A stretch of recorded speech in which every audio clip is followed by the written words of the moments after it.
mempelajari mengenai etika ya, etika di dalam penelitian dan juga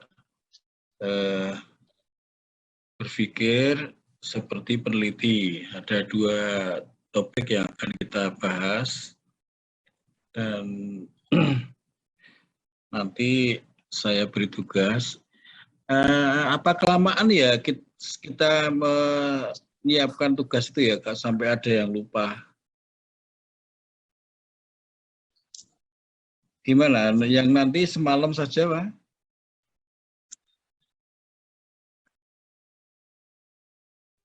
Jangan, Pak. Jangan, Pak. Oh, Pak, waktunya sebenarnya, Pak. Jangan, Pak. Ya, kalau ini kelamaan malah lupa. Jadi ada yang baru ingat kalau Enggak, ada Pak. tugas tadi. Oke. Beberapa hal yang berkaitan dengan pelanggaran ya, pelanggaran etika di dalam proses penelitian. Ya, jadi sebetulnya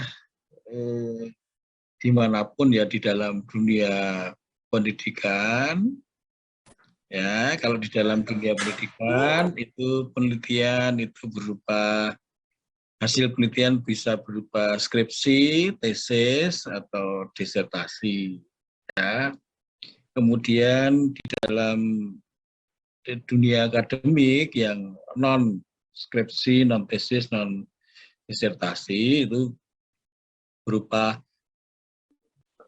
hasil penelitiannya bisa berupa artikel-artikel yang dimuat di jurnal, di acara-acara call for paper dan sebagainya. Nah, kemudian ada juga nanti ada hasil penelitian itu berupa order dari suatu instansi, dari suatu lembaga, dari suatu badan usaha kepada tim-tim tertentu. Jadi di kota-kota yang banyak perguruan tingginya itu ada lembaga penelitian. Jadi di Jogja ini ada beberapa, lembaga penelitian, misalkan Sinergi, kemudian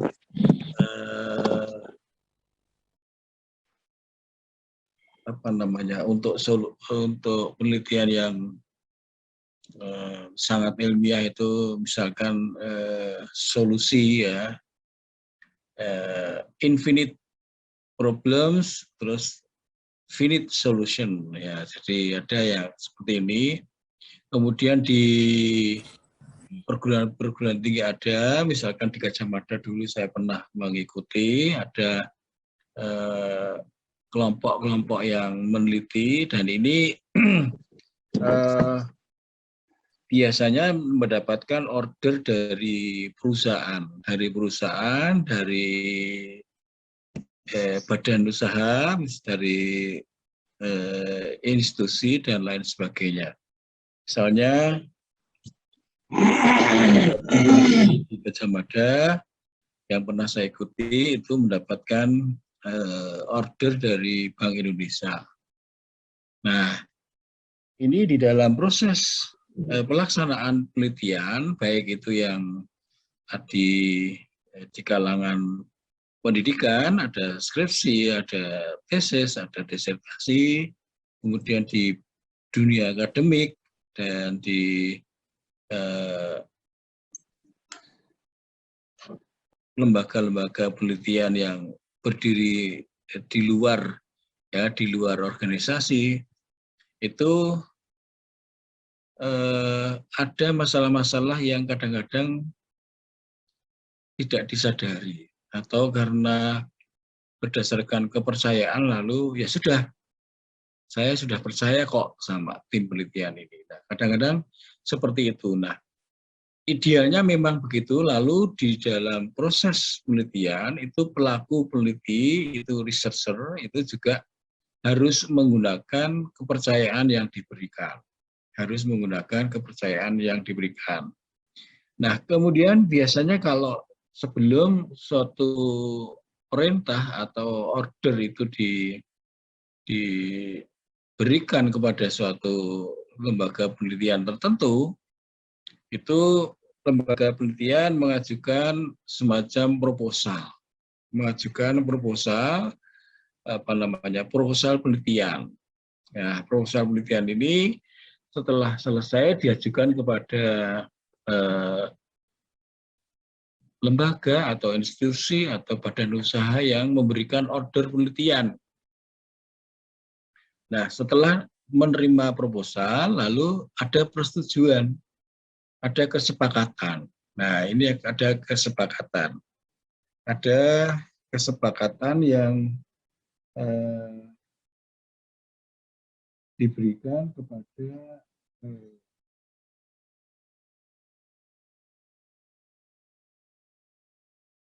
pelaku peneliti,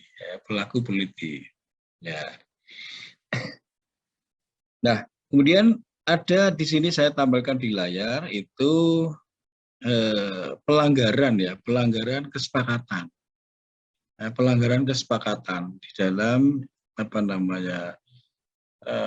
proses penelitian, di dalam penyusunan laporan penelitian.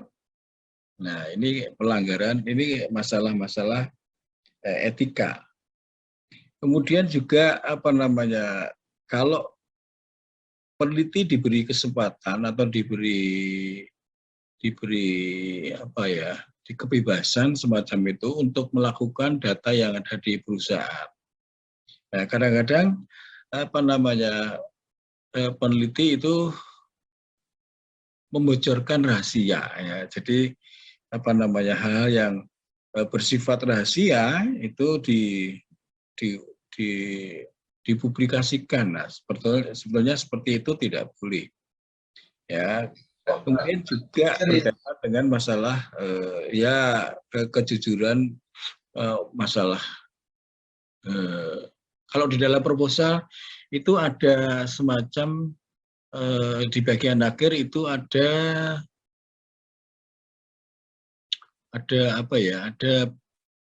laporan penggunaan dana.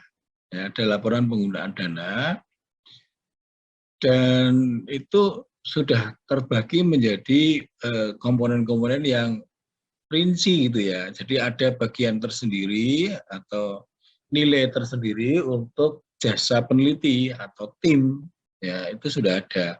Tetapi kadang-kadang peneliti mungkin merasa kurang mendapatkan jumlah berdasarkan angka yang dia buat, nah dia memalsu semacam itu dokumen-dokumen yang dipakai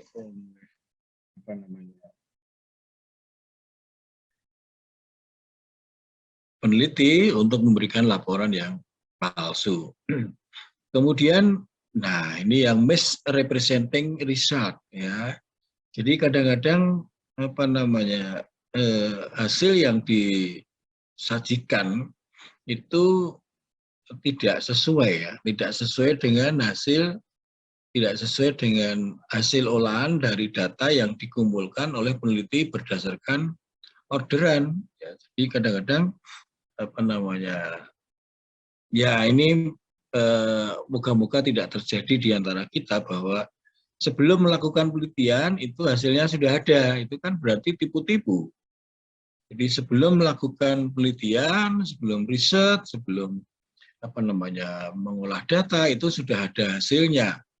Ya, jadi hasilnya itu sudah dibuat dulu, mungkin di copy paste dari hasil penelitian yang sudah pernah dilakukan pada kesempatan yang lain atau di tempat lain, itu berupa hasil itu. Jadi hasilnya itu sudah ada sebelum dilakukan penelitian. Kan kalau misalkan orang yang sudah dikenal gitu ya, ada Kabupaten A minta tolong untuk meneliti. Nah, kemudian juga ada Kabupaten Q minta tolong dengan model yang sama. Nah, kadang-kadang hasilnya itu yang diperoleh atau sempat dilakukan dan dihasilkan satu penelitian di kota A, lalu digunakan untuk di Q tadi. Nah, ini apa namanya, penyimpangan atau pelanggaran kode etik. Nah, kemudian yang berikutnya adalah kadang-kadang partisipan orang-orang yang terlibat itu ya apa namanya, dibohongin, ya, penipuan terhadap partisipan itu eh, bisa dengan berbagai macam cara ya. Jadi bisa berbagai macam cara. Oke, kemudian avoiding, menolak apa namanya,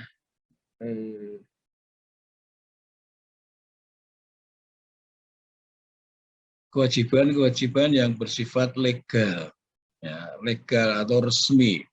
Jadi kewajiban-kewajiban itu misalkan saja ada nanti kita bicarakan juga mengenai ini apa namanya, proses ya, riset proses ya, proses riset ya. Itu mestinya harus diikuti langkah demi langkah. Kadang-kadang ini prosedur ya, prosedur atau proses kewajiban-kewajiban yang resmi seperti ini kadang-kadang karena merasa lebih sudah berpengalaman lalu diadakan apa namanya, semacam lompatan-lompatan ya, lompatan-lompatan proses langkah-langkah yang harus dilalui. Ya. Nah, ini kadang-kadang kan kalau misalkan sebuah kabupaten di suatu tempat, misalnya ambil saja Klaten ya, penelitiannya di Jogja kan apa namanya, tim dari Kabupaten Klaten mungkin tidak tahu ya waktu mempresentasikan proposal, rencananya daki-daki, rinci, urut, tapi setelah di ini lapangan dalam pelaksanaan apa yang dinyatakan di dalam proposal itu tidak dilaksanakan dengan baik. Jadi apa namanya, prosedur proses penelitian itu tidak dilakukan dengan baik. Oke. Kemudian pendekatan etika itu ya sebetulnya kalau ini di legal itu adalah berdasarkan ketentuan yang ada di dalam lingkungan itu, ya, ketentuan etika yang berada di lingkungan akademik, ya, etika-etika yang ada di dunia akademik, ya, di lingkungan ilmiah. Ya. Kemudian kalau yang ini itu etika si peneliti bukan menggunakan ketentuan yang ada di dunia akademik, di dunia ilmiah, tetapi menggunakan pendapat sendiri. Ya, jadi menganggap bahwa ya relatif saudara peneliti yang lain monggo menggunakan itu, silakan, saya menggunakan ini ya. Itu namanya apa namanya? Tidak menggunakan etika yang standar, tapi menggunakan ini menggunakan pandangan atau pemahaman atau gaya atau tipe yang tergantung dari personaliannya. Nah, itu tentu saja tidak betul. Nah, oke. Nah, kemudian ini saudara-saudara, tadi saya sudah mengatakan bahwa ada suatu proses penelitian. Saya coba perbesar, tidak tahu bisa atau tidak.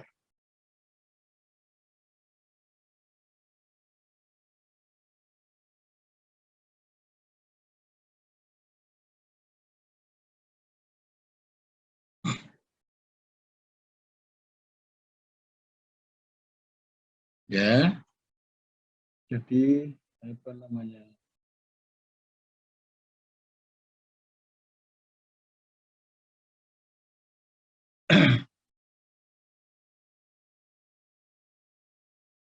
Ini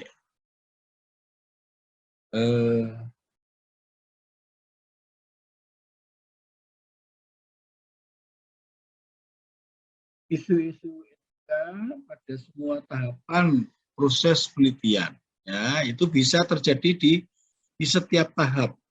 Penyimpangan-penyimpangan atas kode etik itu bisa terjadi di setiap tahap. Ya, jadi di dalam bagian awal ya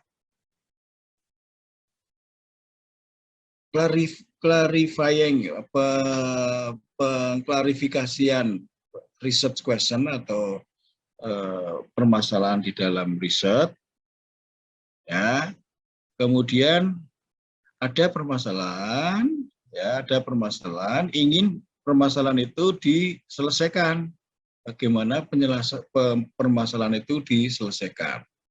Nah, ini kan termasuk pengungkapan rahasia. Jadi permasalahan yang ada di dalam suatu perusahaan misalnya, itu merupakan sesuatu yang rahasia bagi sponsor atau bagi misalkan saja perusahaan X gitu ya. Misalkan Jarum Kudus ya, ini mengorder sebuah penelitian.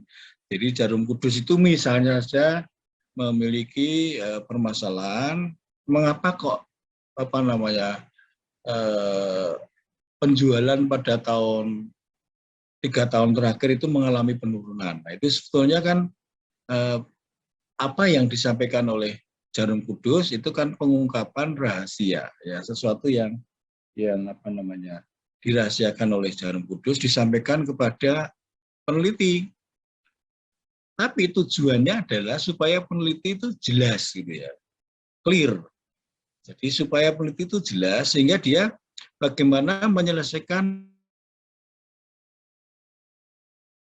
terus-menerus mengalami penurunan ya, hasil penjualan mengalami penurunan, tentu saja perusahaan lama-lama mengalami kerugian ya. Oke, nah kemudian dari sini peneliti itu melakukan eksplorasi, melakukan penelitian. Tahap awal. Nah, setelah pada tahap awal ini si sponsor, dalam hal ini misalkan Jarum Kudus, menyampaikan permasalahan yang ada di dalam perusahaan Jarum Kudus kepada peneliti, lalu peneliti menyampaikan ya, menyampaikan proposal. Nah, disinilah proposal yang ada di sini itu sebetulnya sponsor itu memiliki hak terhadap kualitas riset ya, atau riset yang berkualitas ya. Jadi tidak asal dilakukan, tetapi ada suatu prosedur, langkah-langkah, tahapan-tahapan yang harus dilakukan ya. Kemudian hak sponsor yang bertujuan tadi untuk pengungkapan rahasia tadi. Kemudian di dalam penyusunan proposal ini tidak diperkenankan ada semacam paksaan ya, paksaan yang diminta oleh peneliti kepada sponsor ya, atau sebaliknya dari pihak sponsor itu juga tidak bisa memaksa ya, tidak bisa memaksa peneliti untuk menghasilkan suatu hasil penelitian tertentu gitu. Jadi misalkan suatu kabupaten ingin seolah-olah ya penelitian itu hasilnya seperti ini, seperti yang dikehendaki oleh bupatinya.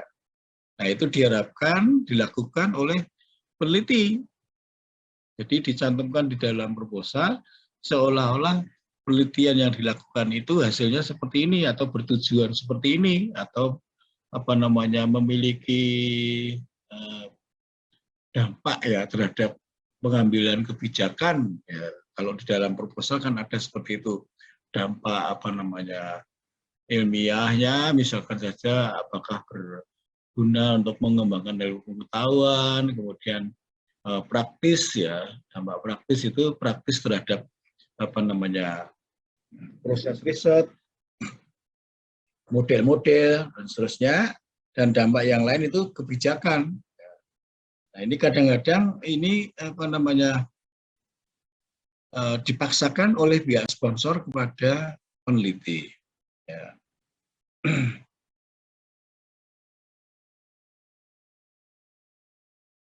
Oke. Sama, jadi ini ada bohong ya, diminta peneliti untuk melakukan kebohongan ya ini. Jadi hak peneliti untuk tidak melakukan kebohongan ya, tidak melakukan melakukan kebohongan, tetapi harus menyampaikan kebenaran ya. Jadi tahap yang kedua itu seperti itu. Tahap yang lain-lain bisa dilakukan hal yang sama. Jadi apa namanya pelanggaran, penyimpangan-penyimpangan itu bisa dilakukan di berbagai tahapan, termasuk apa namanya rancangan riset ya. Misalkan dirancang, dilakukan di mana, kemudian respondennya berapa, ya itu sampling desainnya, data collection-nya itu bagaimana, dan seterusnya, instrumen-instrumennya ada bagaimana. Nah, semua tahapan ini itu ada apa namanya ada kemungkinan untuk dilakukan penyimpangan-penyimpangan kode etik di dalam proses penelitian. Ya, jadi misalkan apa namanya dibuat rancangan manis baik ideal gitu, tapi di dalam pelaksanaannya itu tidak seperti itu. Sebetulnya diselesaikan dalam waktu ya, desain riset ya, misalkan apa namanya bisa dilaksanakan dalam waktu sebulan, tapi itu dibuat setahun sehingga anggarannya bisa sangat banyak ya. Itu seperti itu, jadi bisa dimanipulasi ya. Oke. Nah, kemudian juga instrumen yang digunakan itu bisa dibohongi ya, tidak sesuai. Misalkan apa namanya beberapa tahun yang lalu tim SDKPN itu melakukan penelitian terhadap pariwisata, objek pariwisata yang ada di Wonosari, Gunung Kidul. Ya, di Gunung Kidul itu kan penelitian apa namanya objek pariwisata sangat maju, ya sangat maju. Objek wisata yang ada di lautan, objek wisata yang ada di gunung, dan objek wisata yang ada di gua. Nah, kami datangi, Mas, ya tidak semua diambil sampel begitu, tapi cukup banyak lah.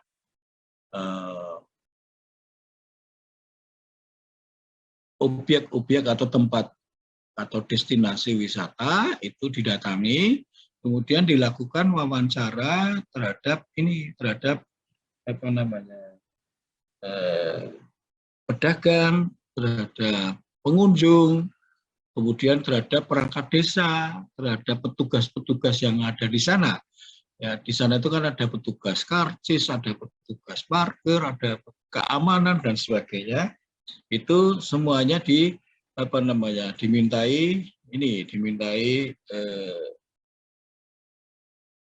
informasi ya, dimintai pendapat ya, pendapat atau gagasan lah tentang objek wisata itu. Nah, instrumen itu kami buat, kami susun, dan kami sampaikan ke pemerintah kabupaten, loh kami mau menanyakan ini gitu. Nah, itu harus ada kesepakatan. Kalau tidak ada kesepakatan, bisa jadi instrumen yang dibuat, instrumen yang digunakan itu abal-abal. Nah, ini tidak bisa. Nah, proses seperti itu tidak bisa. Oke, sama. Berikutnya, dimanapun tahapan itu, di sini tahapan berikutnya data collection and preparation, ya, itu bisa dibohongin, tidak menggunakan data yang sebenarnya. Ya, jadi data yang sebenarnya misalnya ketemunya negatif tapi dibuat positif, ketemunya kecil dibuat besar. Nah ini tidak bisa. Jadi semuanya ini setiap langkah-langkah baik itu sponsor yang beri order, kemudian pelaku-pelaku peneliti, ya semua harus mengawal data yang dikoleksi, dikumpulkan gitu. Ya, tidak bisa kok terus setelah dikumpulkan lalu ada bagian sendiri yang tidak melibatkan peneliti tidak tahu dan seterusnya, itu tidak bisa. Ya. Kemudian pada tahapan berikutnya setelah data dikumpulkan dan disiapkan untuk diolah dan dibuat analisis dengan menggunakan rumusan-rumusan statistik, itu juga harus sesuai, jadi sesuai dengan data aslinya. Ya. Data yang dianalisis, data yang dihitung, data yang diproses, itu harus sesuai dengan data yang sebenarnya berasal dari lapangan. Kalau misalkan seperti tadi saya sebutkan, itu penelitian di Kabupaten Gunung Kidul khususnya berkaitan dengan destinasi pariwisata, ya harus seperti apa adanya. Kemudian tadi saya sebutkan ada 2 kelompok penelitian ya. Penelitian yang di Wonosari Gunung Kidul itu kelompok yang lain itu berkaitan dengan masalah manajemen ya, manajemen kalau di desa itu ada namanya BUMDes, Badan Usaha Milik Desa. Badan Usaha Milik Desa. Jadi Badan Usaha Milik Desa itu ternyata di Wonosari itu ada usaha-usaha air bersih ya, ada usaha air bersih. Ya, di sana ada proyek dari Bank Dunia yang membantu untuk mengangkat air tanah ya, air dari bawah ke tandon ya, tandon. Nah, kemudian didistribusikan. Ternyata mereka juga kesulitan kalau tidak tahu bagaimana mengelola aset, bagaimana membuat laporan keuangan, ya, bagaimana memisahkan ini punya pemuda, punya perangkat desa, punya pemerintah, punya Bank Dunia, itu mereka harus diajari. Ya, sehingga penelitian yang dilakukan di kelompok ini itu juga harus mengungkapkan data yang sebenarnya. Kenapa? Karena kebetulan hasil penelitian ini menjadi salah satu pilot project contoh badan usaha milik desa yang ada di seluruh Indonesia. Jadi tim ini sempat dipanggil di tingkat nasional, ya, dipanggil untuk didengarkan oleh dinas dari Kementerian Dalam Negeri, Kementerian Desa dan kementerian-kementerian yang lain, jadi satu tim gitu untuk menyampaikan. Nah, bayangkan kalau misalkan data yang dikumpulkan, data yang dianalisis, data yang diinterpretasi itu bohong.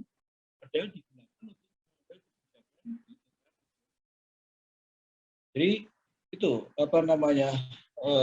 setiap langkah sampai dengan riset reporting, ya, laporan akhir dari riset itu harus seperti apa adanya, tidak boleh bohong. Karena apa? Kalau bohong itu bisa mengganggu ini.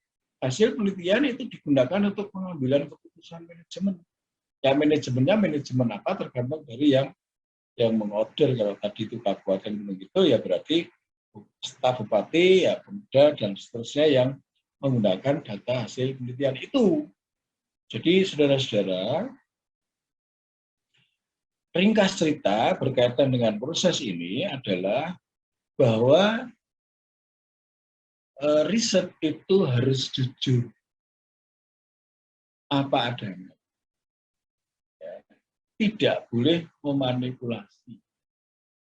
Jadi data yang dikumpulkan itu harus merepresentasikan, mewakili data yang sebenarnya, bukan bohong-bohongan, bukan tipu-tipuan. Nah, karena apa? Karena Kalau itu tipu-tipuan, itu ini hasil yang diolah itu ya angka. Jadi kalau saudara menggunakan rumus statistik, itu rumusnya itu tidak ngerti, datanya itu salah apa benar. Pokoknya data masuk, diproses melalui program aplikasi, Excel, SPSS, Fuse, Amos, atau SmartPad LS, atau program aplikasi yang lain, itu tidak tahu data yang dimasukkan itu salah atau benar. Jadi, apa namanya, kalau saya boleh mengatakan itu, ya data itu kalau jelek ya keluarnya jelek. Kalau bagus ya benar ya keluarnya benar. Jadi junk in, junk out. Ya, kalau yang masuk itu sampah ya keluarnya sampah. Sehingga sekali lagi tidak boleh melakukan suatu tipu-tipuan. Tipu-tipuan apa namanya? Data yang dikumpulkan, data yang disiapkan, data yang diolah dan akhirnya menghasilkan suatu interpelasi yang apa namanya dimasukkan di dalam kelompok diskusi gitu ya, kelompok diskusi untuk apa namanya membuat laporan penelitian.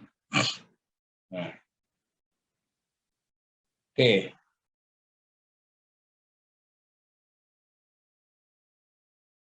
Nah, saya kecilkan dulu. Saya kecilkan dulu ya.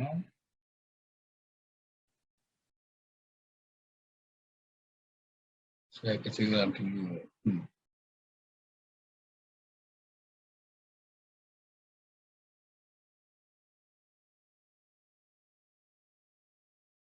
Oke, jadi ini ada penjelasan ya, penjelasan penipuan di bagian ini, kemudian mendeskripsikan, menggambarkan mengenai tujuan penelitian, kemudian membagikan hasil, tadi sudah ditunjukkan di dalam rangka akhir, dan follow up. Jadi mengungkapkan follow up, ya, mengungkapkan apa namanya jalan keluar ya, mengungkapkan jalan keluar. Ya, itu ringkasannya begitu.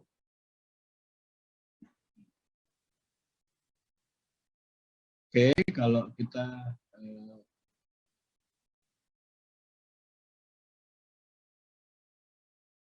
jadi partisipan, orang-orang yang terlibat itu juga apa namanya membutuhkan suatu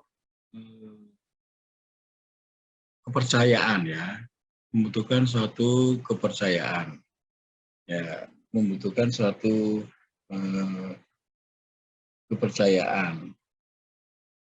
Partisipan di sini lebih cenderung pada apa namanya responden. Jadi responden itu apa? Tadi sudah saya sebutkan, misalkan penelitian yang dilakukan di Gunung Kidul mau mengumpulkan informasi mengenai situasi keadaan destinasi pariwisata di sana. Ya. Nah, kemudian peneliti datang ke sana menemui petugas, misalkan tukang karcis, tukang parkir, menemui pedagang-pedagang yang ada di sana, ya. Menemui perangkat desa yang ada di sana, menemui pengunjung yang ada di sana. Nah, orang-orang ini adalah responden ya, responden adalah responden. Di dalam konteks ini mereka merupakan orang yang terlibat, ya, partisipan yang terlibat di dalam proses penelitian. Ya. Oke. Maka dari itu harus ada batasan-batasan yang ini yang harus dipenuhi terhadap ini terhadap partisipan itu. Ya. Misalkan apa namanya dijaga kerahasiaan mengenai ID, identitas ya, identitas dari responden ya. Kemudian pengungkapan data-data yang mendukung ya. Kemudian mendapatkan persetujuan ya, open sign, ya, tanda-tanda yang non disclosure pengungkapan. Kemudian apa namanya tadi sudah ada di AID ya. Dan semuanya itu harus dengan persetujuan. Jadi waktu saya misalkan menemui responden ya, apakah ditanya dulu apakah Bapak bersedia ya, bersedia untuk kami wawancara. Dijelaskan tujuan dari wawancara itu adalah ini. Dan kami jamin rahasia dari Bapak. Misalkan kalau tidak dijamin, perangkat desa nggak mau ngomong apa adanya, ya nggak mau ngomong apa adanya berarti datanya data bohong-bohongan, bukan data yang sebenarnya. Pada zaman dulu kan yang namanya perangkat desa itu kadang-kadang ABS. ABS tahu nggak ABS? Asal Bapak tenang. Ya, asal Bapak senang. Katanya begitu, saya sendiri belum pernah jadi perangkat karena waktu itu saya masih muda. Oke, baik, itu mengenai partisipan, ya. Kemudian hal yang lain adalah kerahasiaan dari sponsor, ya, tujuan, kemudian temuan-temuan semuanya ya, tujuan baik sponsor, tujuan maupun temuan itu harusnya non disclosure, jadi dirahasiakan, ya, tidak bahasa Jawanya tidak diungkap, ya, tidak diungkap secara terbuka begitu, tidak diungkap secara terbuka. Nah, jadi apa namanya supaya ada jaminan mengenai kerahasiaan tadi. Oke.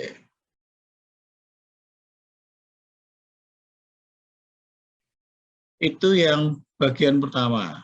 Ya, ini mengenai etika. Jadi intinya adalah seperti yang saya sampaikan di bagian ini tadi. Ya, bagian ini tadi. Ya, di dalam dunia akademik itu boleh saudara itu mengutip, saudara itu menggunakan pendapat orang lain.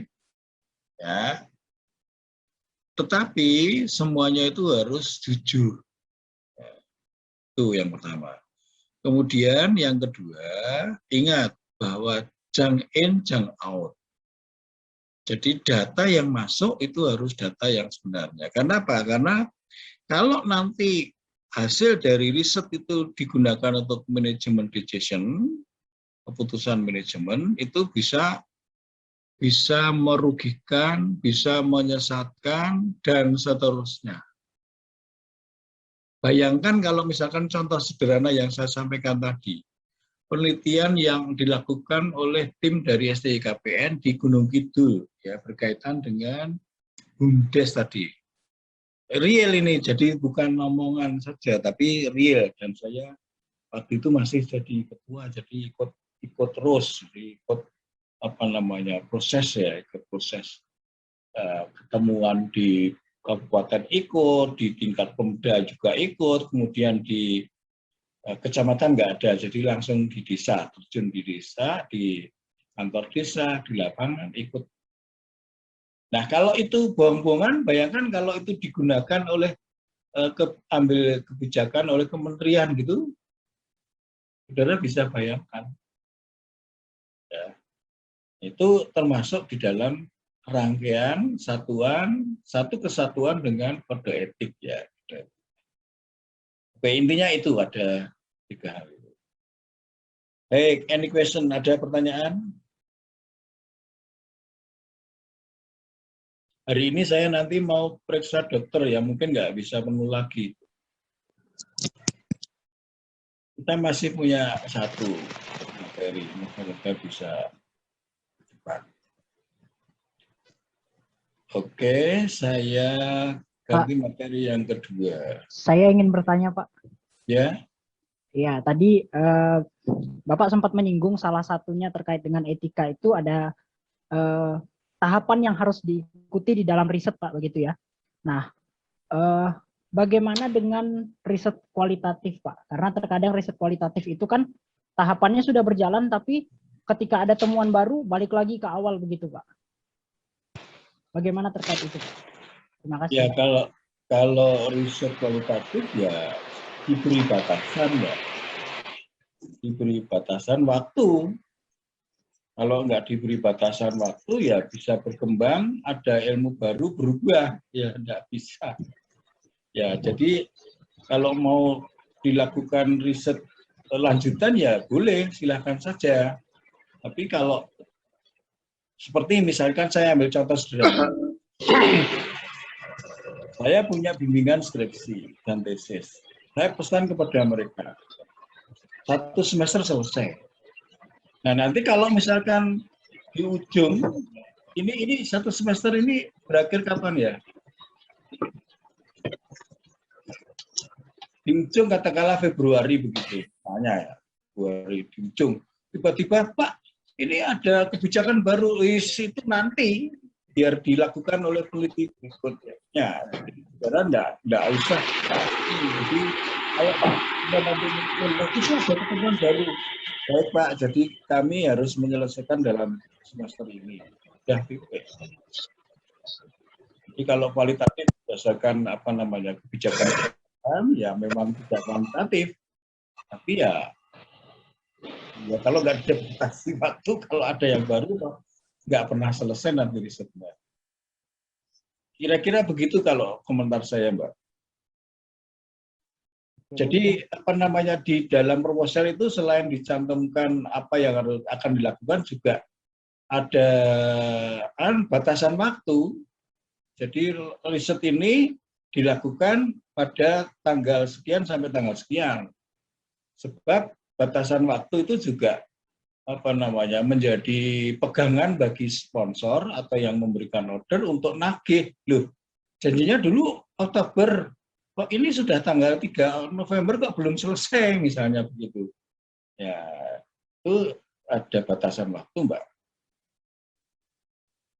Dan saya pernah, tapi masih S1 ya,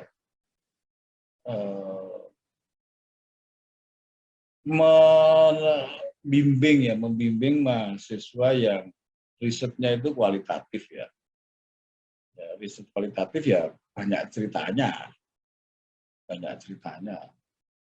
Dan itu ternyata tidak mudah, Mbak.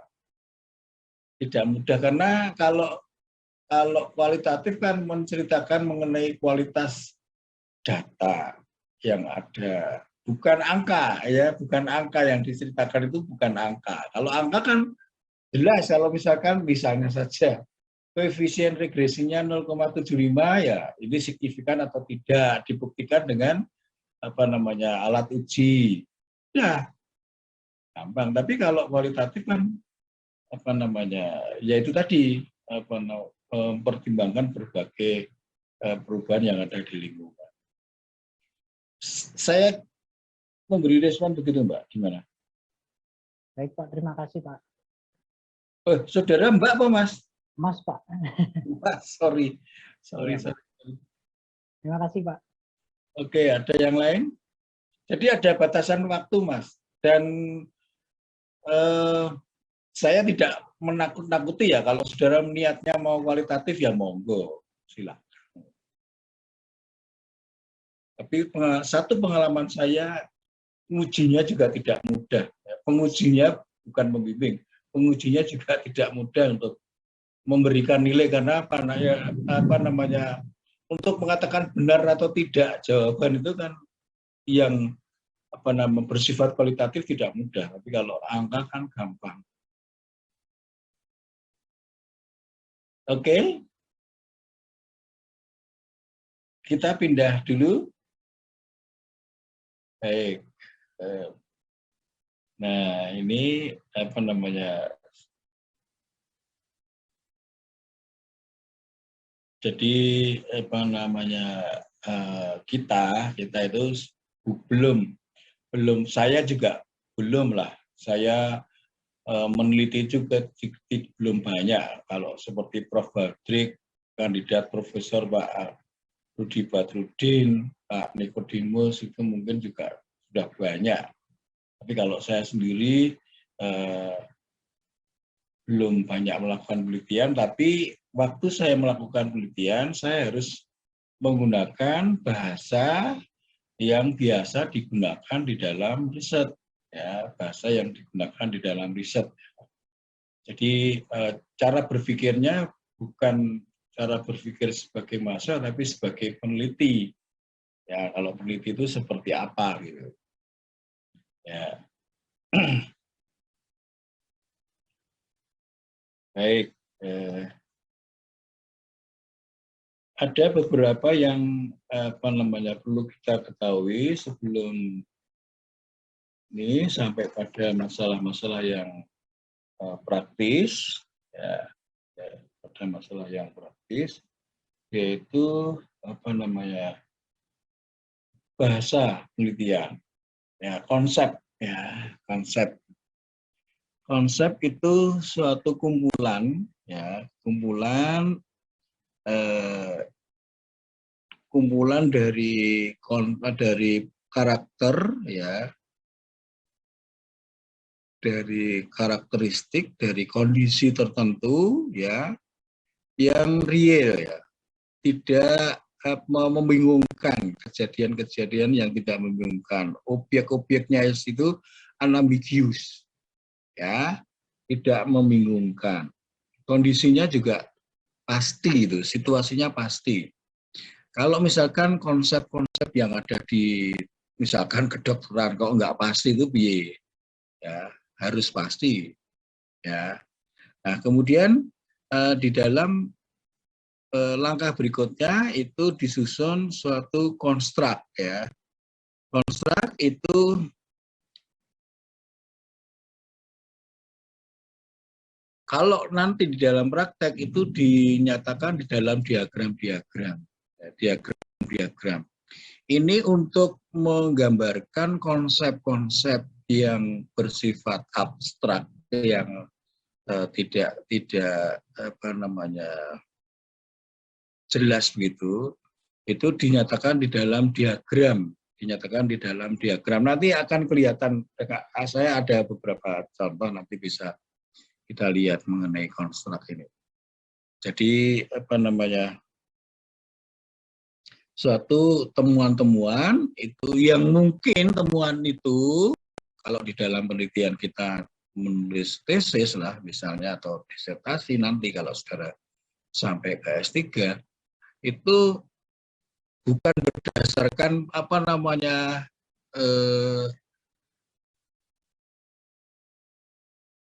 bukan berdasarkan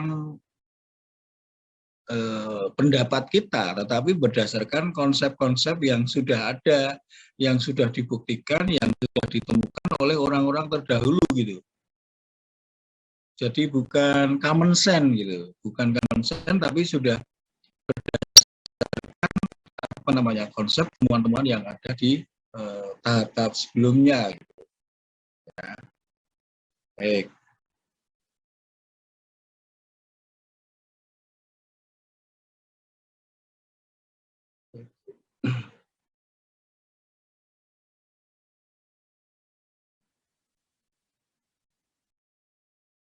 Nah, kemudian ada lagi skema itu urut-urutan ya. Ini hubungan atau kombinasi antara konsep dengan konstruk ya. Antara konsep dengan konstruk. Nah, kemudian apa namanya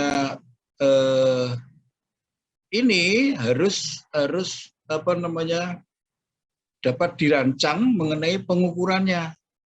Ya, pengukuran dan pengujian ya skema ini. Jadi kalau misalnya laba. Laba itu cara mengukurnya gimana? Nah, ada rumusnya.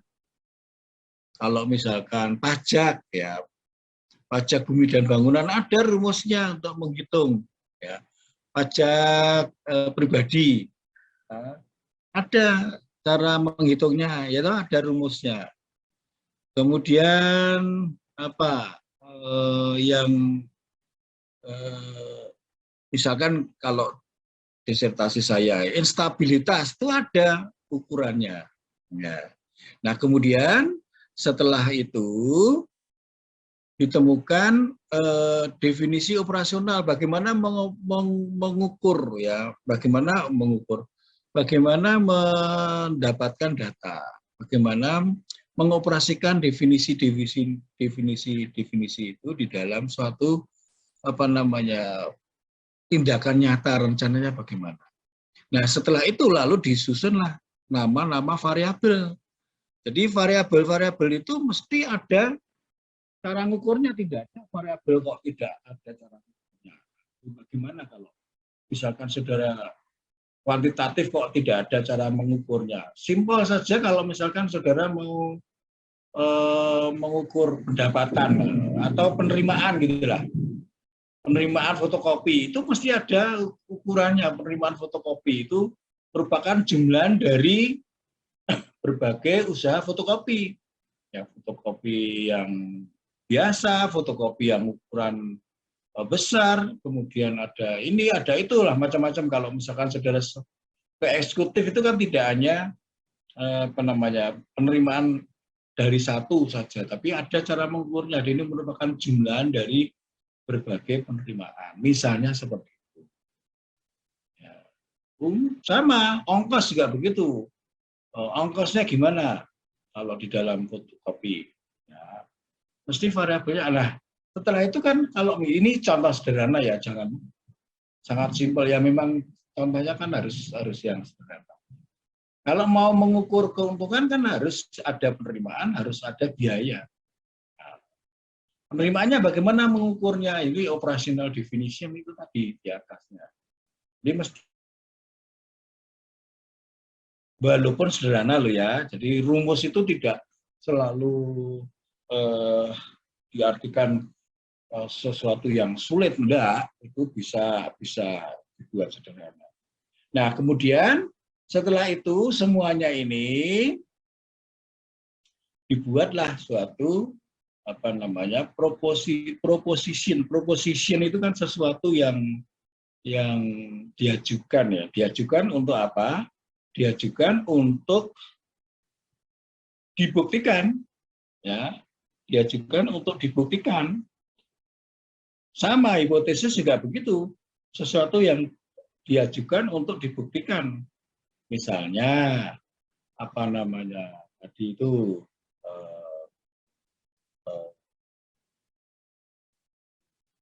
laba atau penerimaan berpengaruh terhadap laba, atau kecepatan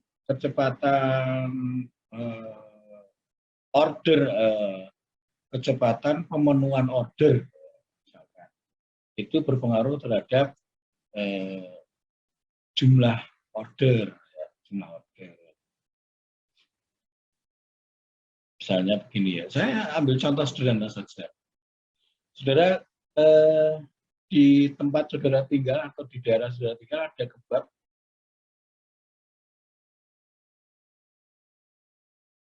Halo? Ada Pak. Nah, kebab itu kan suatu masakan jajanan yang tidak siap saji.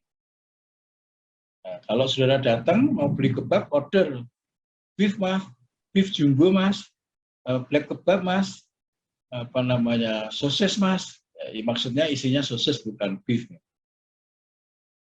Itu kan proses. Jadi kalau misalkan yang jaga satu tapi sudah terkenal laris, orderannya lama sekali bisa dipenuhi ya. Lalu kalau ada pembeli mau datang, mau beli, wah tahu kalau banyak pembeli bablas. Kenapa? Karena pasti lama. Nah, jadi di sini contoh kecepatan memenuhi order itu berpengaruh terhadap jumlah order. jumlah yang besar. Misalnya contoh sederhana seperti itu. Nah, itu harus dibuktikan apakah betul. Ya, ambil sampel aja konsumen yang datang di sana apakah betul. Kalau misalkan ini lalu tidak jadi, nah itu diambil suatu data dengan wawancara singkat. Oke, jadi apa namanya? Lalu berdasarkan teori dibuatlah model itu ya misalkan seperti tadi. Kalau saya buat contoh yang sederhana, apakah namanya omset ya, misalkan omset penjualan itu kok nggak bisa. Lah baterai saya habis ini. Ya, omset penjualan dipengaruhi oleh apa namanya kecepatan ya, pemenuhan ordernya misalnya. Ya, misalkan juga dipengaruhi oleh apa namanya advertensi atau biaya promosi. Oke, jadi ada hal yang kita kenal ya. Kita kenal seperti ini untuk bisa melakukan suatu riset.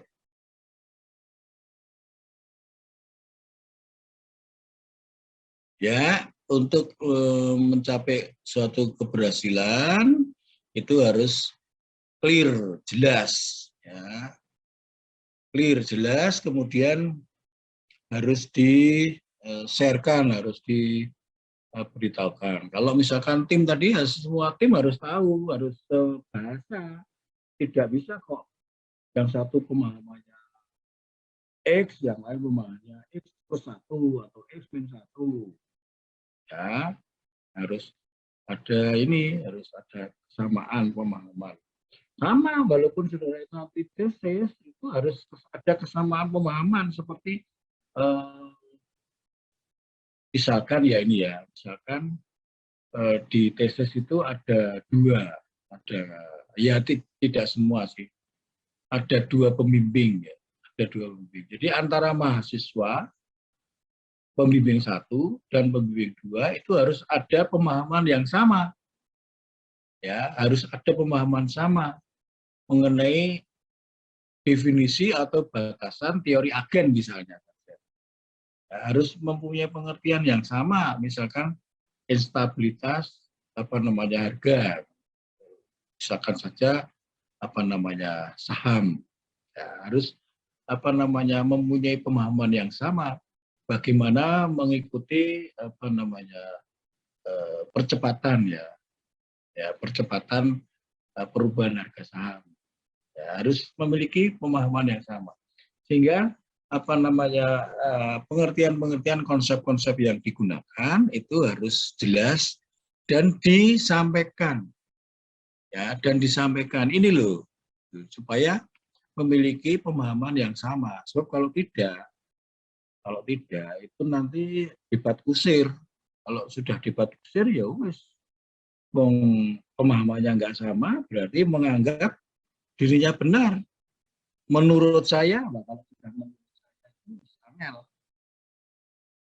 jadi seperti tadi, bukan deontologi tetapi berdasarkan relativitas.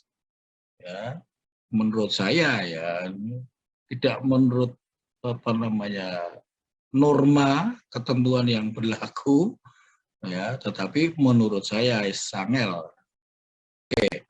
Nah, ini variabel itu apa tuh?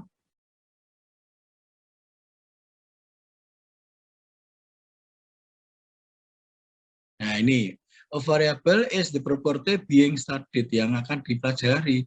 Suatu kondisi, suatu hal-hal yang kita miliki sebagai sesuatu yang sedang diteliti, yang sedang dipelajari, itu adalah variabel. Nah, variabel itu bisa kejadian, ya, bisa sifat, bisa kontribusi, atribut, bisa lambang-lambang, bisa perlakuan, bisa tindakan ya, event, karakteristik ya. variabel itu bisa seperti itu. Kemudian tipe variabel, silahkan dibaca dulu ini. Ini penting loh ya. Ini kayak singkat seperti ini, tapi nanti kalau saudara bingung, saudara bisa nabrak itu asal ambil.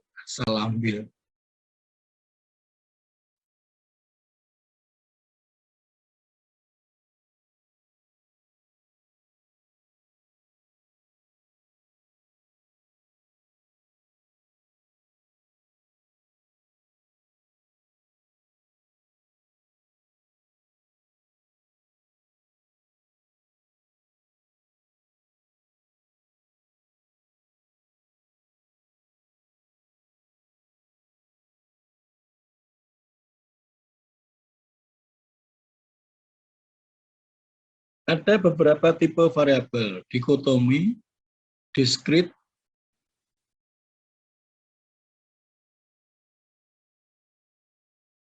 dan continue.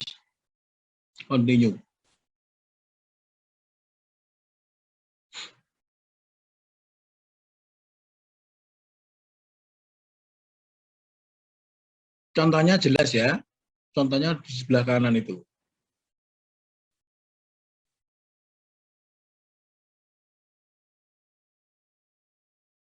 Coba sekarang saya tanya sederhana saja.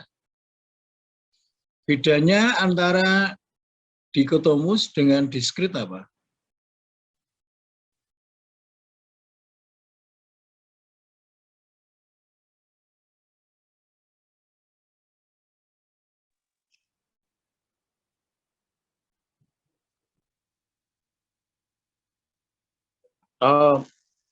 Mohon izin, Pak. Ya. Diskrit itu seperti membuat keputusan yang diputuskan.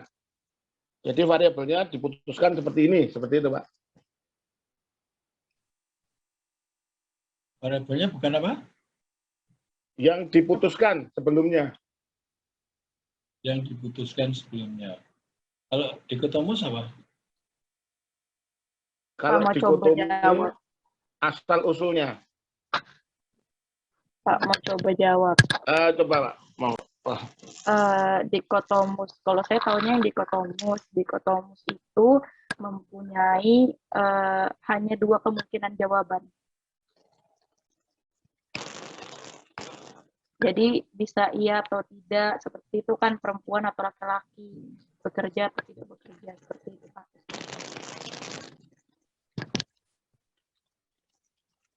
Ya. Pak mau coba jawab, boleh Pak? Ya, silakan. Kalau dikotomus itu di sini dijelaskan male atau female, employee atau unemployed. Kalau menurut saya itu data yang bersifatnya satu sama lain itu berbeda, jadi nggak mungkin sama. Sedangkan kalau yang diskrit itu dia bentuknya lebih ke jumlah ya Pak ya, soalnya kayak education level, jadi bentuknya lebih ke jumlah. Sedangkan kalau yang dikotomus itu data yang sifatnya satu sama lain itu berbeda. Ya. Masih ada?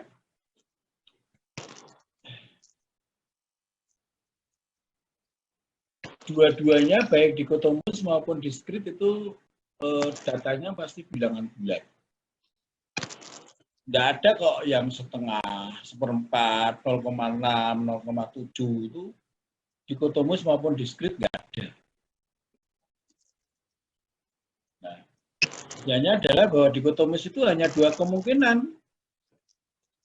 Seperti contoh itu, laki perempuan, kerja tidak kerja, kaya miskin, buta huruf tidak buta huruf. Zaman dulu banyak yang buta huruf, sekarang mungkin masih ada tapi sudah sangat langka.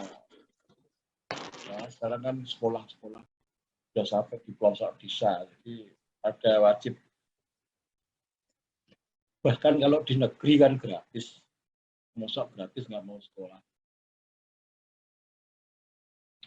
Ya, itu apa namanya, hanya 2. Tapi kalau diskrit itu bisa lebih, sama-sama bulat tapi bisa lebih dari 2. Misalkan etnik itu dari mana, ada Jawa, Sunda, Bugis, lain-lain. Kemudian apa namanya, level pendidikannya bagaimana, ya, SD, SMP, SMA, atau SLTA, kemudian D1, D2, D3, D4, S1, S2, S3, dan lain-lain ya. Diskrit. Kemudian religiusnya ada apa? Ada berbagai macam agama, ada. Saya belum lama ini baca di mana, lupa saya. Ternyata agama itu di seluruh dunia ada ribuan. Ya, ada ribuan agama. Ya, tidak hanya bayangan saya itu hanya seperti di KTP saja, ternyata tidak. Kemudian continuous lah, ini yang kadang-kadang apa namanya repot ini.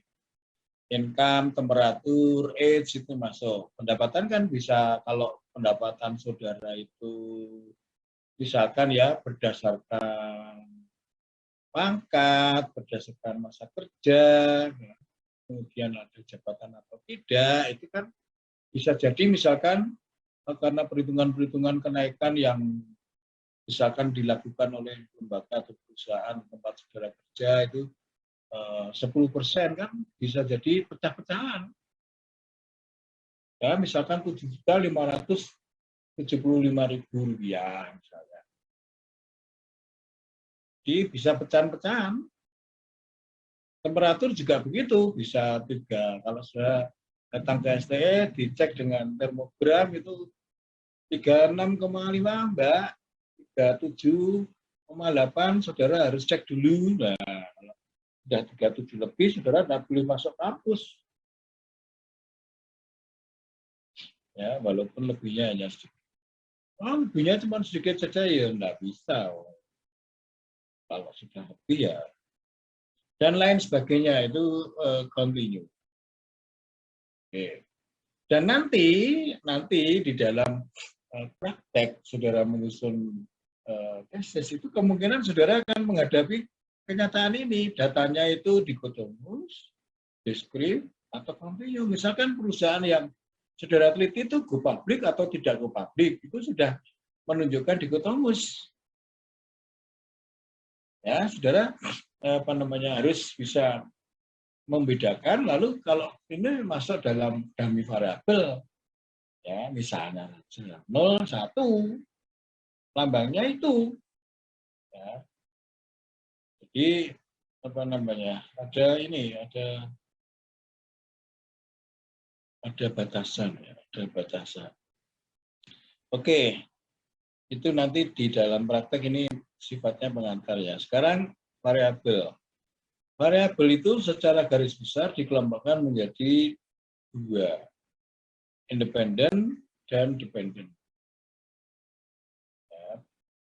Independen sering disebut apa namanya prediktor, itu lawannya variabel dependen itu kriteria yang digunakan untuk memprediksi. Ini kriteria kenyataan dari setelah diprediktor oleh variabel independen. Kemudian presume cause, ya penyebab. Ya, ini adalah efek. Nah, jadi kalau ini menjadi penyebab, independent variable, cause ini menjadi akibat. Ya, akibat. Kemudian ini stimulus, ya ini memberi respon, ya dari adanya stimulus ini ada respon. Kemudian predicted from, ya diprediksi dari apa, kemudian diprediksi untuk apa. Ya, untuk apa itu? Untuk melakukan ya peramalan. Ya, ramalan. Kemudian ada yang menyebut antecedent dan ini consequences. Konsekuen. Ya, hampir sama dengan penyebab dan akibat, cause and effect, antecedent, consequences. Kemudian manipulated, ya ini diubah-ubah, kalau ini enggak. Kalau ini bisa diubah-ubah, ini enggak bisa. Measured outcome, jadi ini tertentu berdasarkan ini. Variabel independen ini mau diubah-ubah, bisa naik turun atau tambah banyak, berkurang, bisa. Tapi kalau ini sudah ditentukan nilainya, ini tidak bisa. Variabel dependen sudah ditentukan. Maka ini istilahnya independen, bebas, ini dependen. Jadi sebetulnya variabel dependen ini terikat oleh variabel yang disebut independen. Kalau ini sudah tertentu variabel independennya, variabel dependennya tidak bisa. Ya.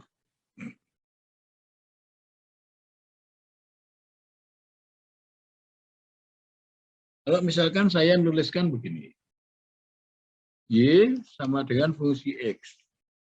Ya, nilai Y ini ditentukan oleh nilai X. Kalau X-nya sudah tertentu, Y-nya harus. Saya ambil contoh, Y sama dengan ini contoh ya, contoh matematika biar gampang. 10 plus 2X. Kalau X-nya sama dengan 7, Y-nya berapa? Kalau X sama dengan 7, Y-nya berapa? 24, Pak.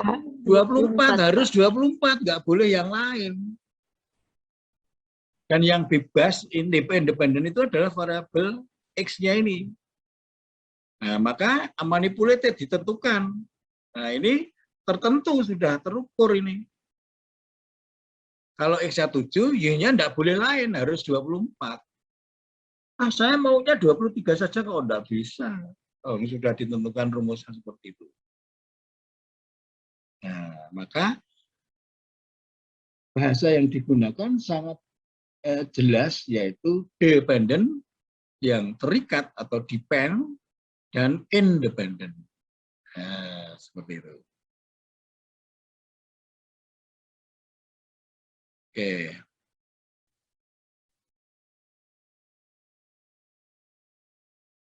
Nah, saudara-saudara, nanti saudara-saudara kemungkinan, saya bilang kemungkinan, tidak harus.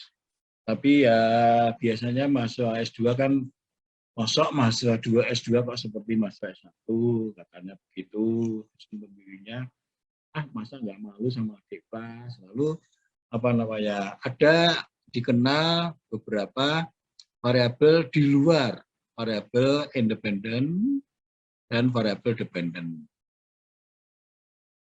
Ya, tadi itu saya sudah bilang bahwa konstruk itu bisa dalam bentuk diagram. Ya, relationship among variable types. Ya, hubungan tipe-tipe, hubungan di antara tipe-tipe variabel. Ya, variabelnya itu ada beberapa. Ya. Ini namanya moderating variable. Ini namanya independent variable. Ini namanya dependent variable. Contohnya adalah for the working week, ya, bekerja selama 4 hari. Ini belum pernah ini. Dulu bekerja 6 hari, terus dikurangi menjadi 5 hari. Ya. Sekarang mau dicoba, misalkan apakah bekerja 4 hari itu mempengaruhi produktivitas. Ya, mempengaruhi produktivitas tenaga kerja atau tidak. Nah, misalnya untuk ini tergantung dari umur pekerja.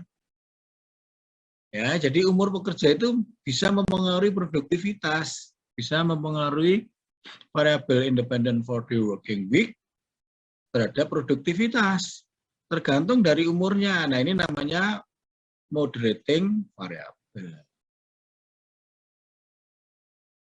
Oke. Nanti ada lagi, misalkan variabel yang lain, ya. Ini pengaruh dari model kerja 4 hari terhadap produktivitas. Ya. Ini ada unsur atau variabel yang lain, misalkan umur, ya. Misalkan lagi ada pertemuan enggak, ada instruksi-instruksi enggak, ada briefing-briefing enggak, gitu. Ya, ada briefing atau tidak. Ya. Dan lain variabel ini bisa mempengaruhi di situ. Bagaimana mengolahnya itu nanti pakai Amos dan sebagainya itu ada rumusnya, jangan khawatir. Nah, ada bentuk yang lain lagi yang lebih rumit kalau dibuat konstruk ya.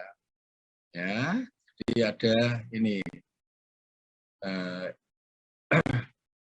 ada intervening variabel, ya, variabel yang ikut sebagai variabel yang dianggap sebagai variabel independen. Jadi mempengaruhi produktivitas. Berbeda dengan yang moderating variable, intervening variable itu posisinya seperti ini. Jadi kalau saudara pernah belajar kimia, itu moderating variable itu seperti katalisator itu loh. Jadi dia itu tidak apa namanya berpengaruh secara jelas sebagai variabel gitu ya.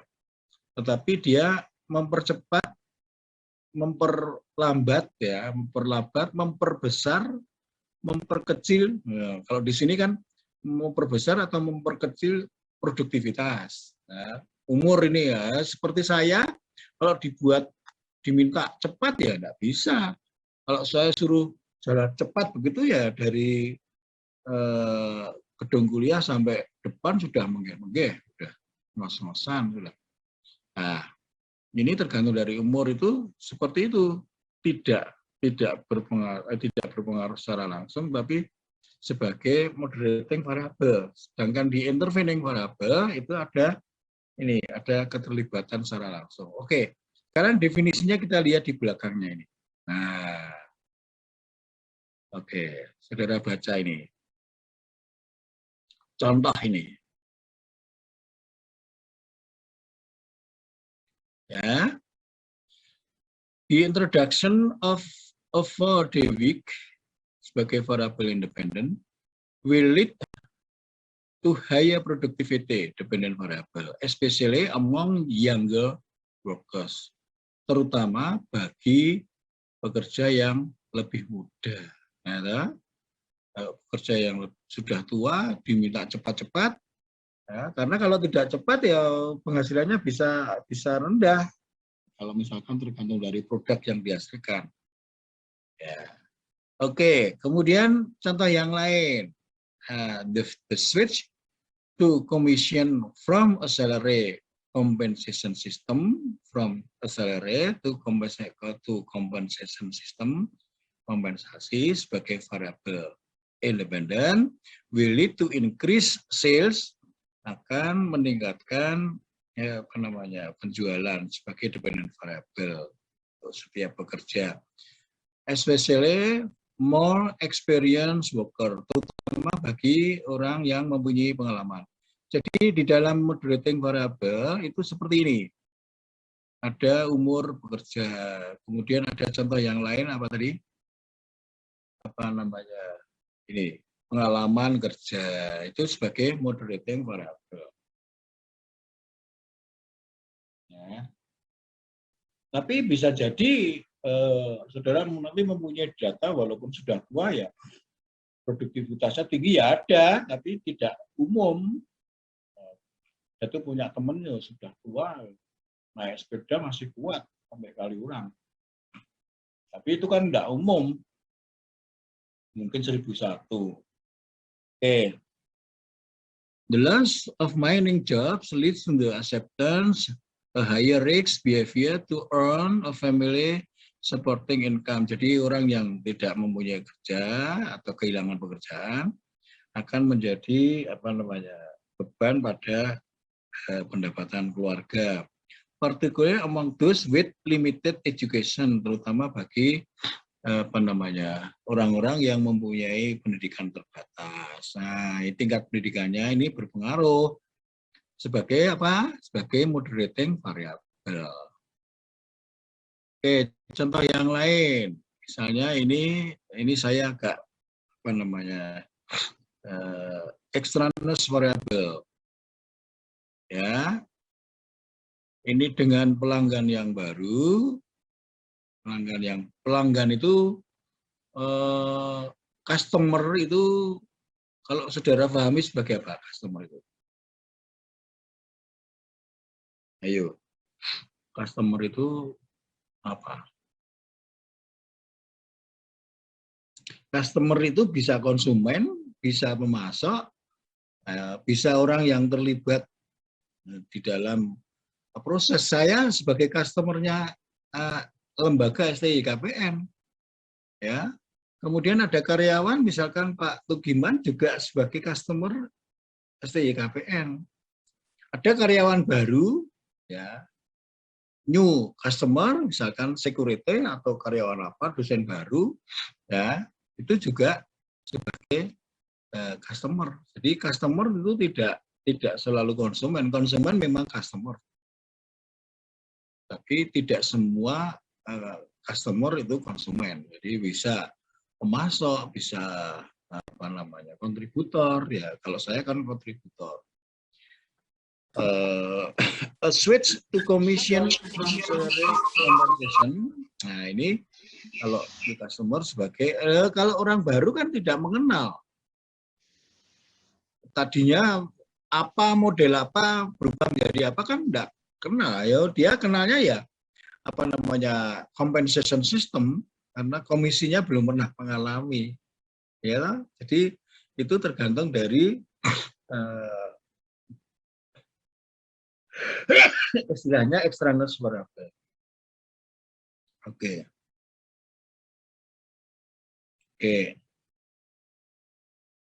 Sama, ini juga among residents with less than higher school education, the loss of job, ini.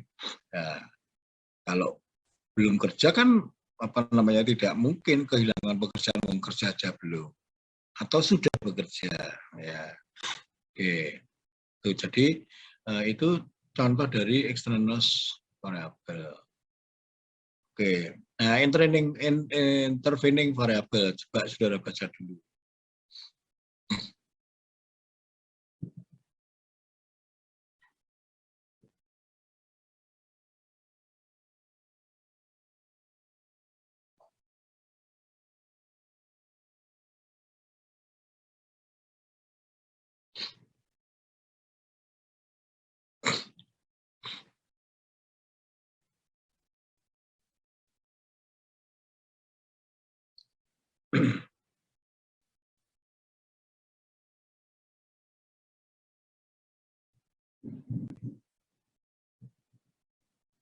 Ya, adanya apa namanya penjelasan atau kampanye promosi will increase saving activities, meningkatkan aktivitas penghematan, especially when free price are offered, ya, gratis. But chiefly among smaller savers, itu sebagai extraneous apa namanya variable. The result come from enhancing the motivation to save. Ya, ini ada kalau digambarkan seperti tadi. Nah, itu di sini nih. Ya. Itu sebagai intervening variable. Oke.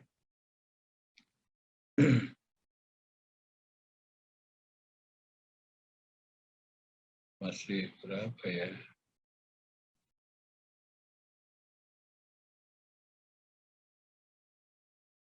Oke.